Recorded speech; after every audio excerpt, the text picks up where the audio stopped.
The impact will be great as well because change is local. That eventually will shape us to become catalysts of change in our own communities. The rigor and the zeal of the youth to really serve is really apparent. Yun yung nagpatunay na ang mga batang mambabatas ng Pilipinas ay nagkakaisa. I'm here in NMYL to make a change with my peers. Once you become an NMYL, you will forever be an NMYL. We are really just there to be helping out each other in whatever little way we can. Pwedeng nating ipakilala yung good governance, hindi lamang as a theory, but through the legislations that we make. Ang laking bagay po nun, na-feel mo na hindi ka nag-iisa sa panahon ng sakuna. NMYL is not just a league, it's a family.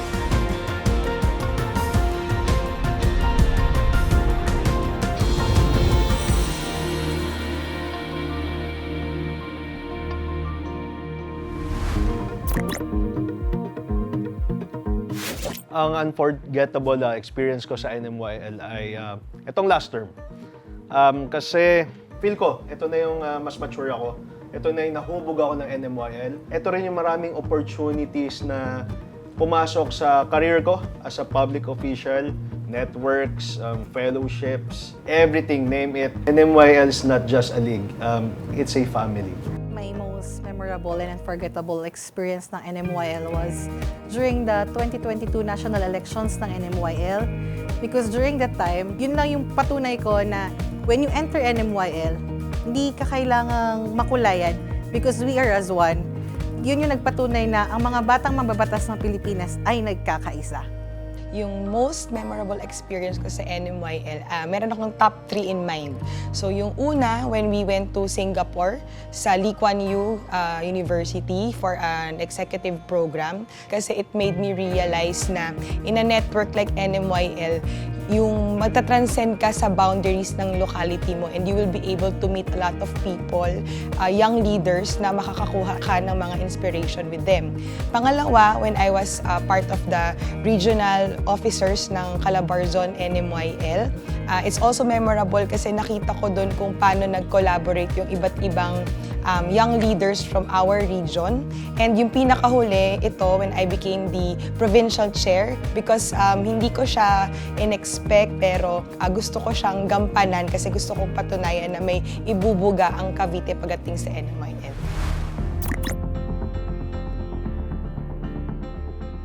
So here in NMYL, I am very excited to learn from my colleagues from different municipality and different cities, the best practices that they do, and then maybe also introduce some to our own by profession. And I'm a licensed architect. And being an architect, instead of designing buildings, now I can also design policies. It will also help shape the lives of the people. Well, becoming part of NMYL has been a transformative experience for me as a legislator. It provided me a platform to connect to my fellow legislators, and it significantly contributed for me to become a effective legislator and a public servant as well. Well, hindi naman linggit sa kaalaman ng mga tao, sa mga nakakakilala sa akin, na ako po ay isang actress for 20 years. At akala ko, yun ang mission ko sa buhay. Pero hindi ko sukat akalain, ako po ay dumaan sa masalimuot na relationship sa aking previous marriage. Yung scars ko ay ginawa kong strength. At nakita ko sa bayan namin ng Taytay na maraming nakaka-relate sa akin, madaming mga solo parents, and I wanted to inspire them na pwede natin baguhin ang buhay natin, pwede tayong bumangon. And still being young, marami pa tayong pagdadaanan. Kaya ako natuwa sa NMYL dahil it shows that being young doesn't dictate na wala kang alam at wala kang kayang gawin. Being a solo parent doesn't mean hanggang dun ka lang. So you can make a change, and I'm here in NMYL to make a change with my peers.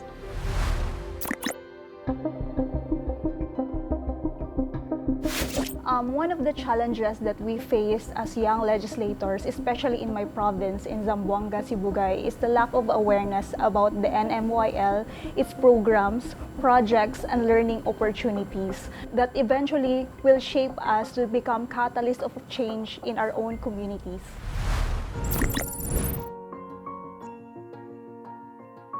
So after the earthquake that struck the northern part of Cebu, we actually messaged in our group chat with the officers from NMYL Cebu chapter and nakipagtulungan kami. We brought in our different resources from different officers. Tumutulong kami na ibibigay sa North, yung kapwa namin ng mga YLs na kailangan din sila ng tulong. Then aside from that, we also receive help from the alumni from NMYL. Nagpadala din sila ng group, professionals who help set up the tents para doon makatira yung mga tao kasi takot po sila bumalik sa bahay nila.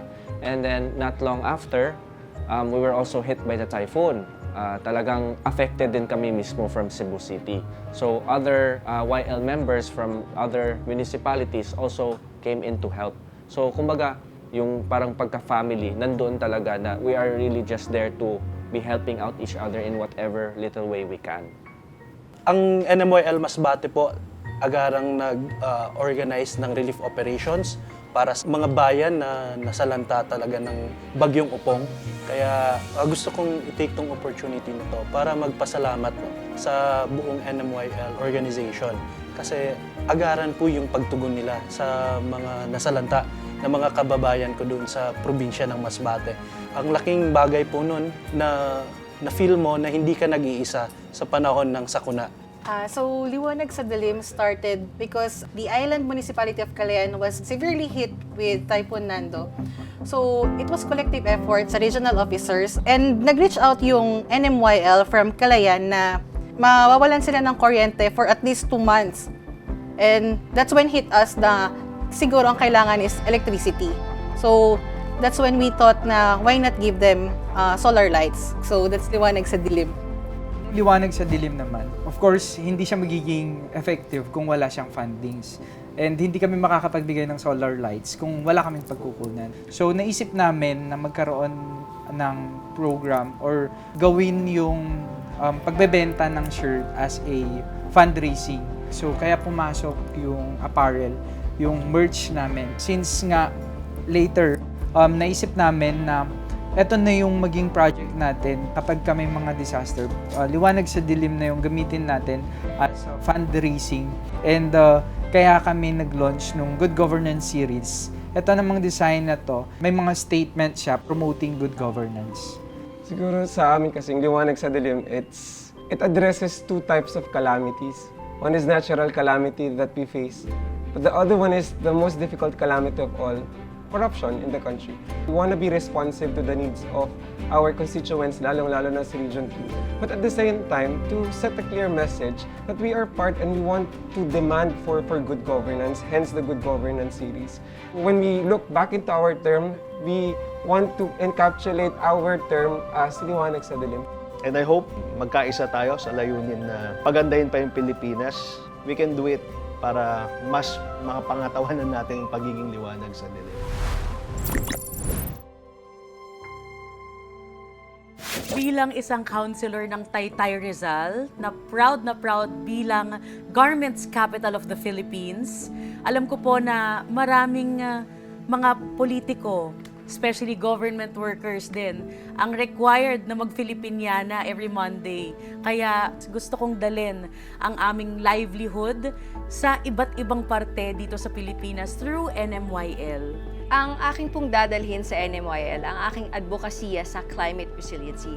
Alam naman po natin mga kapatid, mga tugang, na ang Bicol po talaga, Bicol region is usually the first line of defense of the country when it comes to typhoons that are coming from that area of the country. So, ang climate resiliency po na aming advokasya in Sorsogon and also in the Bicol region is really about strengthening the foundations of our environment so that as stewards of the creation of God here on earth, we are also protecting it not just for our use now but for generations to come. As a young legislator, at ako ay bilang isang educator by profession, ang focus ko talaga for NMYL, especially in my province, is yung capacity building. Napakahalaga kasi na naho-hone kami sa edad namin ito na hindi lamang yung good governance, for example, ay isang theory but something that we have to apply. Kaya yun yung gusto kong i-push for Cavite, na magkaroon ng ample trainings and capacity building yung mga NMYL regarding good legislation, good governance, para naman masigurado na ang Cavite, especially mga young legislators ng Cavite, maipakita niya na dito nang gagaling ang mabubuting lingkod bayan ng Pilipinas. I think with the current situation of the country now, nakita natin kung gaano ka-importante ang local government. And ito yung starting point ng karera ng lahat ng mga public servants sa Pilipinas. And the future direction should be, we have to invest in the capacity of our young leaders. It's because in the future, they will shape the future of our country. So if we do that, and I think the direction of NMYL is to invest on our young leaders, the impact will be great as well, because change is local. I believe that the reorganization represents both the new and the old converging together to really establish our foundation as NMYL. So marami po mga bagong halal na mga konsehal, madami rin naman po mga veterano, and it is that collaboration between two generations, two viewpoints that really make this organization what it is today. When I entered the NMYL, napansin ko unang-una is the bond between the members. Merong laging sinasabi ang NMYL na once a YL, always a YL. So dun nabuo yung notion ko na ang NMYL pala is isang family. And once you become an NMYL, you will forever be an NMYL. NMYL is really different from other organizations that I'm part of because the configuration of NMYL itself focuses on the youth. Palaging yung idealismo, mga bagong mga pananaw, mga ideya, all of that really forms the fabric of this very organization. The rigor and the zeal of the youth to really serve is really apparent, and to be surrounded by like-minded people who have such passion and patriotism is very inspiring. I am really assured that our country is in good hands. My heart is content and happy and at peace knowing that I have allies in other parts of this country really working together towards the advancement of this country that we all love.